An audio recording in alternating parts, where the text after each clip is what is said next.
समजा तुम्ही लग्नाचे दागिने विकताय आणि तुमची जाहिरात एका 20 वर्षाच्या मुलाला दाखवली जाते. तर तुमची विक्री होईल का? या केसमध्ये अजिबात नाही. कारण तुमचं प्रॉडक्ट कितीही चांगलं असलं तरी ते योग्य माणसापर्यंत पोहोचणं गरजेचं असतं. मार्केटिंगमध्ये याच योग्य माणसाला बायर्स पर्सोना या तुमच्या आदर्श ग्राहकाचं चित्र असं आपण म्हणतो. मग आदर्श ग्राहक कसा शोधायचा? तर त्याचे काही फॅक्टर्स आहेत. सो पहिल्यांदा ग्राहक पर्सोना किंवा बायर्स पर्सोना म्हणजे काय? तर सोप्या भाषेत म्हणायचं म्हटलं तर तुमचा प्रॉडक्ट जो ग्राहक आनंदाने विकत घेतो. त्याला तुमच्या किमतीबद्दल तक्रार नसते किंवा तुमच्या बाकीच्या गोष्टींबद्दल तक्रार नसते आणि तो पुन्हा-पुन्हा रिपीट पर्चेस करतो.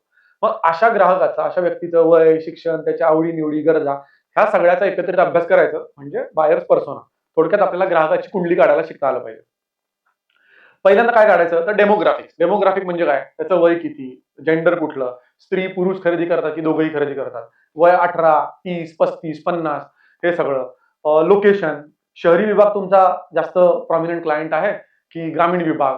उत्पन्न अगदी 10,000 कमावणारा, 20,000 कमावणारा की 2,00,000 कमावणारा? सो हे सगळं डेमोग्राफिकमध्ये येतं. दुसरं सायकोग्राफिक म्हणजे त्याची मानसिक माहिती की त्याला काय आवडतं. बऱ्याच वेळेला ट्रॅव्हल आवडणारे लोकं ट्रॅव्हल बॅग घेऊ शकतात. गॉगल्स घेऊ शकतात. सो आवडी-निवडी, क्रिकेट आवडतं, कशा प्रकारचे व्हिडिओ बघतो. त्यानंतर त्याचे फ्युचर काय त्याला बघायचं आहे. फॉर एक्झाम्पल Googleमध्ये सर्चेसमध्ये कळतं. कुकीज नावाची एक टेक्निकल कॉन्सेप्ट आहे. या गोष्टींनी त्याला लक्षात येतं, की आपल्या ग्राहकाला सध्या घर घ्यायचं आहे, का इन्व्हेस्टमेंट करण्यात जास्त इंटरेस्ट आहे. सो मग त्याच्यावर लक्षात येतं, की त्याला घर विकायचं, का इन्व्हेस्टमेंट प्रॉडक्ट विकायचा.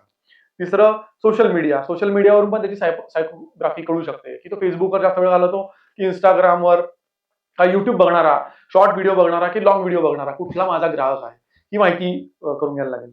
एक गोष्ट असते बायर पर्सोनामध्ये ते म्हणजे पेन पॉइंट. ग्राहकाची ना समस्या कळाली पाहिजे आणि त्याला त्याचे सोल्युशन आपल्याला विकता आलं पाहिजे. फॉर एक्झाम्पल तुम्ही वेट लॉससाठी एखादा ग्रीन टी विकताय.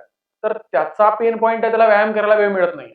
सो असे तुम्हाला थोडे पेन पॉइंट शोधले पाहिजेत. मग हे सगळं माहिती झालं, बायर्स पर्सोना माहिती झाला, आपल्या ग्राहकाचं एक कॅरेक्टरिस्टिक माहिती झाल्या. तर मग आपल्याला याचा फायदा काय होऊ शकतो? सगळ्यात महत्त्वाचं योग्य ग्राहकाला जाहिरात दाखवली जाते. त्यामुळे तुमचं बजेट लिमिटेड असेल तर पैसे वाया जात नाहीत. ग्राहक लगेच जोडला जातो. फार वेळ लागत नाही. ग्राहकाच्या गरजेनुसार तुम्ही प्रॉडक्टमध्ये चेंजेस करू शकता. सो आपण मराठीत म्हणतो त्याला, की ओळख-पाळख असल्याशिवाय ना बऱ्याच वेळेला व्यवहार होत नाही. सो डिजिटल मार्केटिंगमध्ये बायर पर्सोना माहिती करून घेणं म्हणजे तुम्हाला तुमच्या ग्राहकाची एक डिजिटल ओळख माहिती होणं असा होतो. सो तुमच्या ग्राहकाचा बायर्स पर्सोना तुम्ही आजच तयार करायला घ्या किंवा तुम्ही एक फॅक्टर डोक्यात ठेवा, की माझ्या ग्राहकाला काय पाहिजे आहे. सो तुमचा आदर्श ग्राहक कोण आणि त्याच्यामध्ये मुख्य अडचण काय येते तुम्हाला शोधण्यात हे जर तुम्ही कमेंटमध्ये सांगितला, तर कदाचित आपण पुढच्या व्हिडिओमध्ये याविषयी आणखी जास्त बोलू शकतो.